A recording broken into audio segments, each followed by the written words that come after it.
আসলে দীর্ঘদিন আমরা রাজপথে যুদ্ধ করে আসতেছি, আমরা স্বৈরাচারকে পতন করে আজকে আমরা এই সুদিনে এসেছি।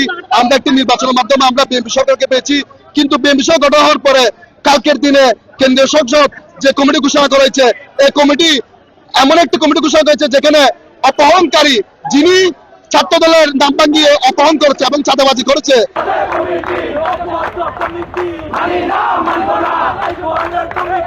এবং এমন কমিটি করা হয়েছে। আমাদের কমিটিতে কথা ছিল ছাত্রদের নিয়ে কমিটি করা হবে, কিন্তু এই কমিটিতে রাখা হয়েছে অছাত্রদের এবং বিবাহিতদের।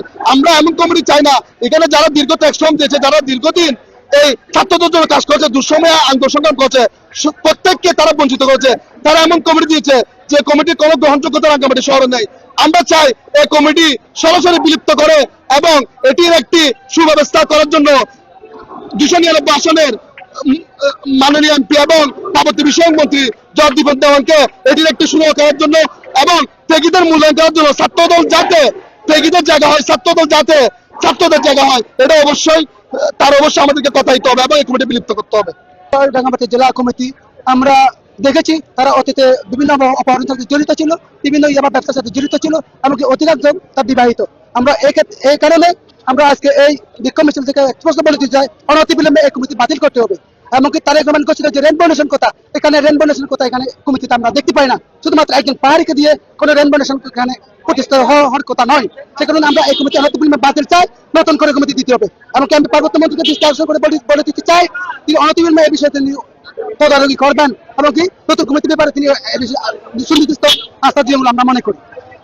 আমাদের যে আজকের দাবি সেটা হচ্ছে যে গতকাল রাতে অনাকাঙ্ক্ষিত ভাবে বাংলাদেশ কেন্দ্রীয় ছাত্র দলের পেজ থেকে আমরা জানতে পারি রাঙ্গামাটি জেলা ছাত্র দলের কমিটি অনুমোদন দেওয়া হয়েছে, অথচ আমরা বিগত 8 বছর ধরে এই কমিটিতে পদ পদবি থাকলেও আমাদের কাউকে মূল্যায়িত করা হয় নাই। আসলে অভিযুক্ত হয়েছে, আমরা আসলে গণতন্ত্রের জন্য লড়াই করেছি, দীর্ঘদিন সংগ্রাম করেছি।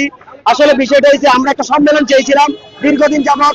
আমরা এই যে 8 বছর আগে কমিটি হয়েছে 2018 সালে, এই সাবেক কমিটি যেটা ছাত্র দলের পূর্ণাঙ্গ কমিটি হয়েছে, তখন আমি সেই কমিটিতে অর্থ সম্পাদক ছিলাম। আসলে প্রথম অর্থ সম্পাদকের দায়িত্ব কি আমি জানি না। তো তারপর আমরা ভাবছি, আশাবাদী ছিলাম সামনে যে কমিটি আসবে আমাদের মতামত নিয়ে কমিটি হবে, আমাদের সবকিছু নিয়ে কমিটি হবে, কিন্তু সেটা করে নাই। এখানে আমি মাননীয় মন্ত্রীর হস্তক্ষেপ চাচ্ছি যাতে এই কমিটিটা অনতিবিলম্বে বিলুপ্তি ঘোষণা করা হয়। আর এখানে যে সাধারণ সম্পাদক আছে নাইমুল ইসলাম রনি, সেই রনি হয়েছে বিবাহিত, ওর 2টি বাচ্চা আছে। আমার প্রশ্ন যে রাঙ্গামাটি জেলা ছাত্র দলে টাইটেল বুশ ক্যারি করতে বিবাহিত কি ক্যারি করতে পারে কিনা? ওর 2টা সন্তান আছে এবং কেউ নারী কেলেঙ্কারিতে জড়িত।